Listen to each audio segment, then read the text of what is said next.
Hi everyone, thank you for clicking this video. I'm sure if you clicked this video, you saw the title, you want more for yourselves. If you clicked the video and you saw the title and you're here, you want more for yourself. I want more for myself. That's why we're here. We're here to improve.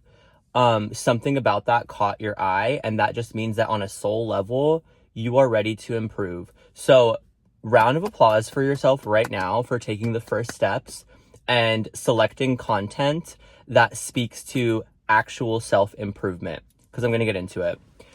First thing I want to say as a disclaimer is if you want to write your ex's name 100 times on a notepad and try to manifest a text message from them in the moonlight, get off of this page right now. This is not content for you. You're not ready yet. You can come back when you're ready to grow up and when you're ready to accept why these things are happening to you, and that they're actually happening for you, not to you. If you don't understand that simple fact, we have nothing to talk about here on this day.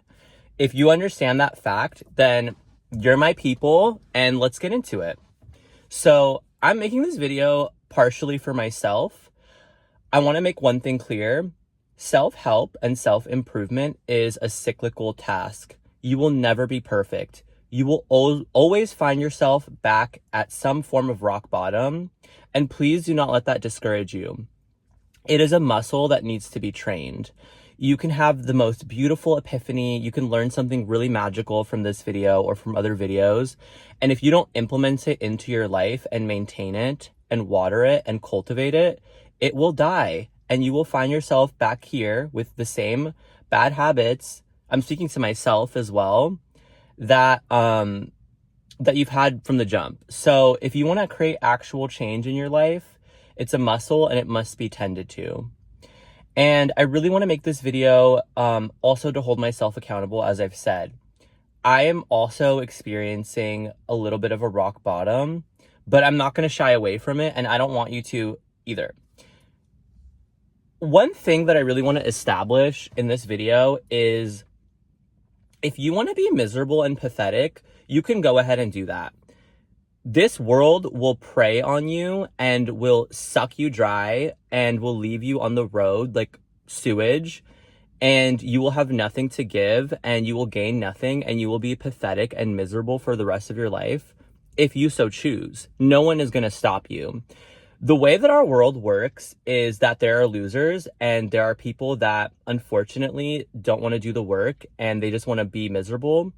And green lights for those people, you know what I mean? There's, when you're driving home and there's red light after red light after red light, and then if you're driving in the middle of the night, it's all green lights. That's the world for you if you want to be a miserable loser. It's all green lights. Whatever bad habits that you want to have, they're easy to have. We have bad habits because they comfort us. They help us from not facing what we need to face. So I just want to put that disclaimer out there that if you want to be miserable, this world is made for you. But if you want to persevere and if you want to succeed and you want to grow and you want to be happy, first of all, you're already halfway there because you clicked on this video. The title would not have appealed to you if you weren't that type of person.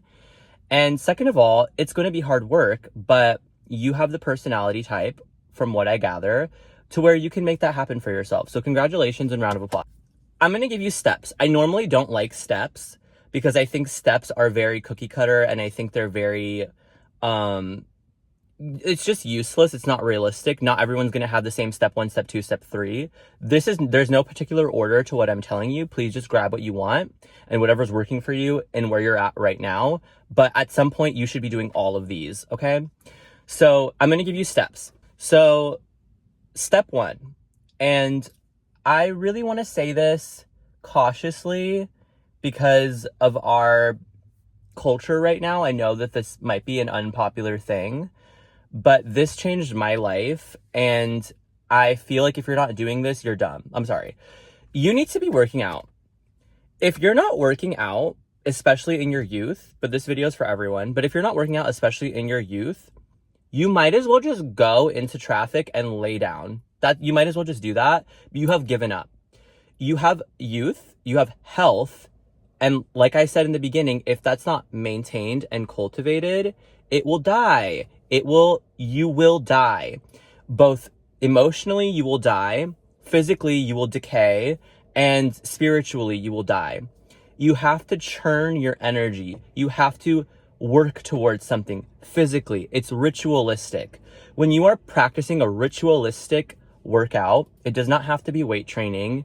It can be Pilates. It can be going on walks, whatever works for you.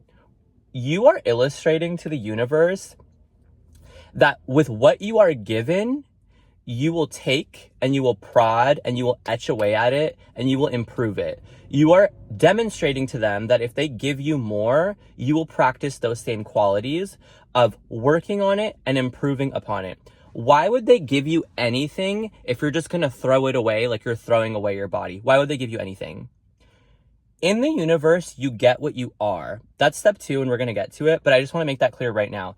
In the universe that we live in, this circle, globe, sphere, you get what you are. I'm sure you've heard it 1,000 times. If you have insecurities about money, if you think money is hard to come by, you have a poverty mindset, not only will you likely not attract money, but the money that you attract, you'll probably spend it all and be in the same cycle. That's why the rich get richer. They believe they are money. Money is owed upon them. They are deserving of it. So we're getting ahead of ourselves. That's step 2, but I just want to reel it back for a second. If you are not cultivating and improving upon the physical vessel that you were given, you cannot attract anything else. You can just stop right there and just give up right there. You will get nothing. Because why would you get anything? Do you know what I mean? So I just want to make that clear, okay? Like, if that's not clear, like, just shut up. Like, it needs to be clear. And it really has changed my life. When I started working out, I just felt better about myself physically, obviously. Like, you're going to feel better about yourself physically, but that's not actually what kept me working out. I kept working out because I started to feel that the culture of working out and physical fitness, the people that were in that world, that were in that space, a lot of them, not all of them, they just had a higher vibe about them. I felt like more confident in my working and professional life. I felt more confident in my relationships to ask for more. Yes, it goes in conjunction with looking better. And don't get me wrong, I am not past looking better. When you just feel better, you will attract better. And that's really the main thing that I want to say. If you're not working out, if you're not illustrating to the universe that you're going to improve upon what you have, you will never be given more. That's step 1. We alluded to it, but step 2 is you get what you are. I literally want to tattoo this on my body because it sounds simple and it sounds like something that's just like flowery and meaningless, but it actually is the truest thing that I've ever been told. You get in this life what you are. If you are desperate, then you will attract desperate circumstances. If you are beautiful and exuding love, then you will attract beautiful and loving circumstances. The fucked up thing about that is, I'm sure you've seen it. You've seen like rancid ass people in relationships, loving relationships. They probably believe that they are worthy of love, that they are loving people. So whether or not it's true, they still get it because that's what they are to themselves. You decide who you are. No one else decides that for you. I don't think there are very loving people out there, but yet there are people who are in love. And I know not all of those people are flowery and beautiful and loving. It does not matter what I think. It matters what they think. And that's weird, but it's actually really empowering because it does not matter what anyone thinks about you. You can be like quite large actually, but if you think that you're fit in conjunction with working out, as we started in part 1, then you will naturally become fit over time. Let me explain it to you. You will be subconsciously more attracted to the right foods, the right behaviors, the right patterns. It will be a lifestyle for you. It's not a means to an end. It is you.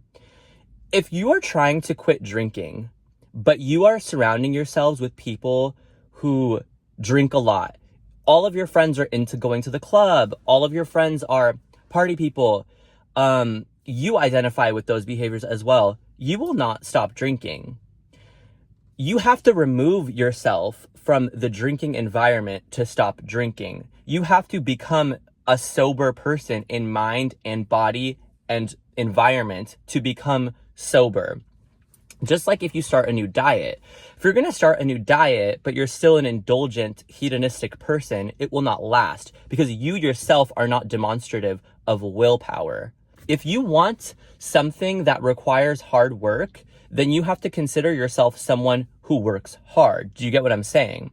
So if you want to be, for example, a higher position in your job, let's say you're an assistant and you want to be like a project manager, for example, but you still identify with the fact that you're young, you're not as experienced, maybe you don't have the education that other people have. Not only will in your working life, you will be less inclined to take more managerial responsibilities, but you will exude assistant to the people around you. You will never be up for promotion because the vibe you're giving is assistant. You don't look and you don't act like a project manager. And it's not even just like looking and acting. You are not embodying that energy. So I hope that makes sense. In this universe, you get what you are. How does this play into what we're talking about today? I'm going to tell you.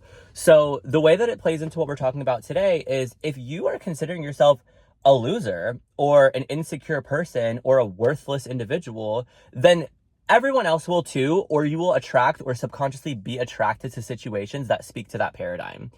It's going to be very hard for you to find a loving relationship. It's going to be very hard for you to find a fulfilling job. It's going to be very hard for you to accrue large amounts of wealth because you are coming from a place of, I am a loser. And it's really hard. It's really hard to break those instincts. It's really hard. But that's the only way to do it. I hate to break it to you. That's the only way to do it. You've tried the X in a notebook 30 times to manifest a text. Maybe you got the X back and they still treated you like shit because you're not changing your self-concept. So do what I'm saying and shut up. All right. So that's step 2. And I want to say one quick thing about step 1 and 2 in conjunction. Let's just say you have low self-worth, right? It's really hard to just imagine that you have higher self-worth out of nowhere. That's why you really need to do step 1 too, which is working out, because the best way to get self-worth is by accomplishing things physically. By saying, oh, wow, I used to not be able to lift that and now I can lift that. And building it up that way in a very I don't even know, a very rudimentary way, then you can start to gain self-worth and illustrate to yourself, I can accomplish things in that area. You can shift that to other areas too. So if you feel like shit, like bottom feeder, loser, like people can just dust their shoes off on your face, you have nothing to give this world, you are barren. The best way to get around that is to start doing something physically and accomplishing things physically. Then you will see that, oh my God, I was able to do this. I can shift that to other things too. It's like a neural pathway that you just built up that you can actually accomplish things and you're actually valuable. So I just wanted to show how those play in together. It's not one or the other. Both need to be happening. All these steps need to be happening. Stop. Okay, so I wanted to do step 3 now. Step 3 is really simple, but it is just have a routine. We hear it all the time. I'm so sorry to say it. It's not attractive, but if you don't have a routine, especially for my ADHD girlies or my OCD girlies or my PTSD girlies or my BPD girlies or my bipolar 1 and 2 girlies, you really need to be having a routine. If you don't have a routine, the mind is the weakest part of the human body. If you don't have a routine, if you're not cementing yourself in what you need to do, then if you don't stand for something, you will fall for anything. You will be back to your old habits. Maybe I'll just eat this. Maybe I'll just go here. Maybe I'll just do that. If you start to talk to yourself like that, you're already done. You're already done because you're always going to go subconsciously with what's most comfortable for you. That's why this needs to be a really active process that you have to commit to. So if you don't have a routine, then everything's just going to start blending together. And then you're going to look back at yourself 3 months from now and be like, wow, actually, I'm the same piece of shit that I was 3 months ago because I have no routine. Do a routine and then it'll eventually become natural. And then you can do a new routine and add new things and try to change new things and improve upon yourself. But yeah, so I just really want to stress, do a routine. And that's really just it. I know it's not sexy. I know it's not cool. That's really just it. Step 1, step 2, step 3, I'm sure you've heard them before. I could sit here and tell you to do, oh my God, write in your notebook, the type of person that you want to be, that's great. Go ahead and do that. But if you're not practicing the thought behind that on a day-to-day basis and making choices that align with the person that you want to be, for example, if you are saying you want to lose weight, but you're eating at McDonald's once or twice a week, that's not acting as if you are the person that you're saying you want to be. So then it's not you. You're not being you. You're being the old you. And so you're going to get the old you. You have to literally switch it up. And it starts with the physical. Once you do the physical, the mental will take over. And then once the mental takes over, then the spiritual will take over and the universe will do the rest. It'll feed you manifestations that are more in alignment with your new self-image. I'm going to make it really clear, summary page. If you're dumb, then please just fast forward to this part, summary page. Step 1, I feel like shit. So step 1, work out, accomplish new things. Whatever working out looks like to you, just make it happen. Accomplish new things in a physical space. Illustrate to yourself that you can accomplish things, that you are strong, that you can persevere. Step 1. Step 2, while you are doing that, act as if you are the person that you want to be. If you want to have success, act successful. If you want to be in a loving relationship, copy your fucking friends who are in loving relationships and see how they treat their boyfriends and girlfriends. Act like that. If it's going to feel unnatural at first, do it until it sticks. And ask yourself why it feels uncomfortable for you to act like someone who has boundaries. That's for one of you out there, okay? And then step 3, have a routine. It's really just that simple. I'm going to keep making videos like this because it's actually like helpful for me too. I'm sorry for yelling at you guys, but a lot of you needed it. And if you think that you didn't need it, you're probably the person that I'm talking to. So yeah, just step 1, step 2, step 3, keep it pushing. And if you're not doing that, then you really have no excuse. You shouldn't even be complaining because people are literally dying, okay? And you're not doing step 1, step 2, and step 3, and people are literally dying. I gave you 3 steps. Like, make it easy for yourself. All right, thank you guys for watching, and you should probably subscribe as well. Thank you.